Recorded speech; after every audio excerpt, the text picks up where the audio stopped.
A sua aluna está lá. Não, tem água. O coração da Maria acelerava de repente, o pulso ficava dormente e vinha as palpitações, a falta de ar e as câimbras nas pernas. Tinha 13 anos e morava com a mãe e a irmã em Quintino, zona norte, não muito longe da estação do trem. Enzo também se mudaria para Quintino anos mais tarde, mas naqueles tempos ele era do Morro do Andaraí. Silvia era da Tijuca e tinha boa condição financeira. A família era de Minas, seus bisavós foram rezadores alojados pelos fazendeiros da região. Quando o fazendeiro queria uma boa colheita, falava com os bisavós da Silvia. Eles indicavam na terra, plantavam um cruzeiro e rezavam. O fazendeiro não vivia sem eles. Maria era uma pretinha ansiosa por causa da mãe. A baiana frequentava mais de santo amedrontadoras. Elas insistiam em dizer que, se ela não cumprisse suas obrigações, iria tomar uma cura de santo, ou seja, uma punição, preocupação, doença. Maria olhava a mãe a preparar a farofa de Exu, a canjica de Oxalá, o feijão do seu Cipriano das Encruzilhadas e não gostava daquilo. Mãe e filha frequentavam uma velhinha que rezava quebranto e cuidava da espiritualidade da família. A senhora tinha avisado da mediunidade da Maria, mas nem Maria nem a mãe pensavam que a fraqueza, as câimbras, as palpitações fosse algo de espiritual. A filha acabava indo para o hospital e fazia exames que não revelavam nada. Enzo acordou de madrugada e olhou em meio à escuridão na direção da casa do vizinho. Viu um diabo com chifres, rabo e asas, embaixo de uma árvore, segurando um ferro no ombro. O diabo era feio demais. Enzo gritou e correu para o quarto dos pais chorando. A mãe o convenceu que se tratava de coisas da cabeça dele. A janela não tinha espírito nem gárgula nenhuma. Mas o menino ficou com a vontade de espiar e foi até a cozinha, subiu na mesa. Observou o diabo de novo, as asas, o rabo de bicho, uma perna humana. O vizinho era padrinho da irmã de Enzo e já tinha avisado que o filho mais velho devia desenvolver sua mediunidade. O sujeito era espírita e trabalhava no tráfico de drogas. No morro, todo mundo falava do envolvimento dele com a magia negra. A mãe achou que o Enzo tivesse ficado impressionado com os contos, com as palavras pronunciadas, indo lavar a roupa ou subindo até a linda vista da ponte e do relógio da estação de trem. Por isso tinha imaginado o diabo na janela do vizinho. Os parentes de Silvinha também moravam no morro. Ela frequentava boas escolas, comia bem. E quando Silvinho e a irmã estavam passando mal, a mãe as levava até a Mariezinha rezadeira, dona de um terreiro. De lá de cima, Silvia gozava a vista da ponte de Niterói e das casinhas que subiam pelos morros, uma perto da outra. Como podem viver assim, se perguntava a mocinha, enquanto a mãe se consultava com Maria Conga, preta velha da Mariezinha. O terreiro do Andaraí tinha sido fundado pelos descendentes da Silvia, vindos de Governador Valadares, Minas. Marizinha era a tia-avó dela. Os médicos diagnosticaram anemia e isso não modificou em nada as crises da Maria, agora fervorosa católica. Ela ia para o catecismo, escutava a Bíblia, o Evangelho e até pensou em ser freira. Mas a Carmen falou mais alto, começaram os namoros com amiguinhos, porque Maria era uma pretinha sem vaidades que gostava de viver. Preparava a mochila vermelha de manhã cedo, tomava café com a mãe e a irmã.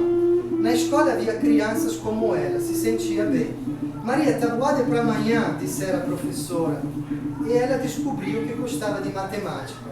Já grande, estudaria contabilidade, se formaria. Às vezes passava mal, as câimbras, a tremedeira.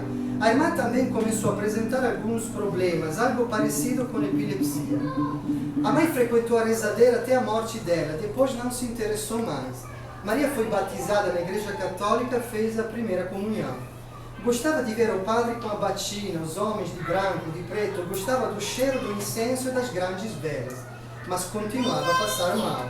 Foi internada. A mãe acreditava que ela tivesse um distúrbio cardíaco, o coração disparava no meio da rua, o pai tinha morrido tão cedo. Os médicos disseram que ela não tinha nada. Enzo voltou à cozinha, montou em cima da mesa, ele sentia uma atração pelo culto, que se escondia atrás da janela do sujeito. Tinha escutado muitas histórias sobre o vizinho. Ele mexia com magia negra, traficava. O pai do Enzo tinha incorporado Zé Pichote, espírito de um amigo, dizia, cuja morte ele tinha presenciado.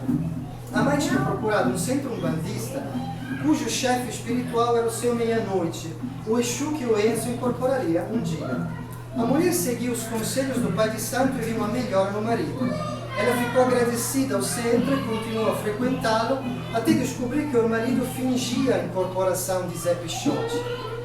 A senhora tinha voltado do trabalho, abriu a porta de ferro e plástico, os vidros quebradiços. Como de costume, a porta ficou presa no carpete. Porra, a mulher gritou, e não era um hábito, mas naquele dia estava nervosa demais. A patroa tinha ameaçado demiti-la se ela não aceitasse uma diminuição de salário. Os ricos, pensaram, querem ser mais ricos. Querida, disse o marido de bermuda, sem camisa, sentado no sofá, a mesa cheia de papelotes de cocaína. Vim visitar o teu amigo, meu burro hoje não está bem. Vim te dizer que este cara que se casou, ele é demais.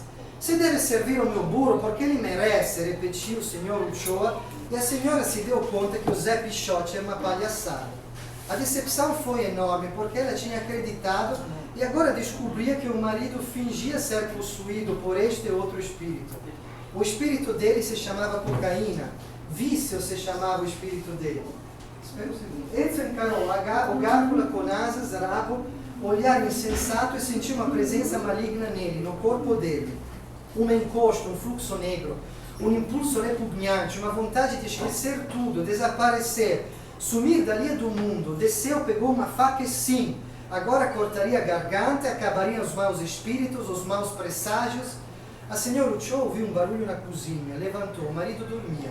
Abriu a porta e reparou com o filho empunhando a faca na garganta, empurrou contra a pia. Silvia viveu uma infância e uma adolescência tranquilas. A cada dezembro viajava com a família para Governador Valadares e passava 2 meses sem pensar em nada, curtindo a natureza. No Rio continuava frequentando o terreiro da tia-avó e a preta velha, vovó Maria Conga, um dia disse à sua mãe que uma das filhas deveria dar continuidade àquilo.